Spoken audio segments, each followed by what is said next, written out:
రే ready అయ్యవా? పోందంతే line పెరిగిపోద్ది. ఆ T shirt ఏంట్రా దయ్యాలకి దబ్బేసినోడ్లాగా? అది ఫ్యాషన్ డాడీ. అది సోకులకేం తక్కువ లేదు. అక్కడ ఆడపిల్లతో ఫ్రెండ్షిప్ గిబిగిబిలు ఆడించేస్తాం.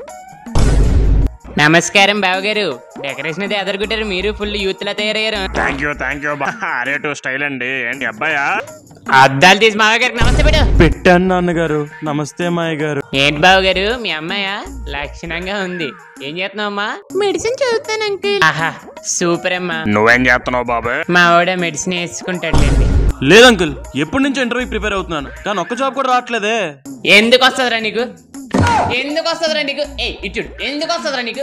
పొద్దున్న లేచి నుంచి రీల్స్ సప్ప సప్ప సప్ప సప్ప తిత్తనే గోపులో చూడు చూడు ఎందుకు వస్తుందిరా నీకు? ఇంటర్వ్యూ ప్రిపేర్ అవ్వరంటే రీల్ చెప్పలేదు. ఎందుకు వస్తుందిరా నీకు? చెప్పు అంకుల్ చెప్పు చెప్పు. అయినా మీ ఓటు సురుకులే బావా. చిన్నప్పుడు నా పక్కన పడుకొని నువ్వే పోసావు అని చెప్పి తోసివాడు నా మీద. ఇదిగా అబ్బాయి నీ పేరేంటి? నా పేరు బబ్లు. నీ పేరేంటి? అబ్బో జాంపండు. జాంపండు నీకు పికప్ లైన్స్ వచ్చా? చెప్పనా? చెప్పు. బబ్లు బబ్లు నీకు రావు జబ్బులు. సూపర్ గా చెప్పా జాంపండు. ఇప్పుడు నేను చెప్పనా? పండు పండు జాంపండు నీకు లేదు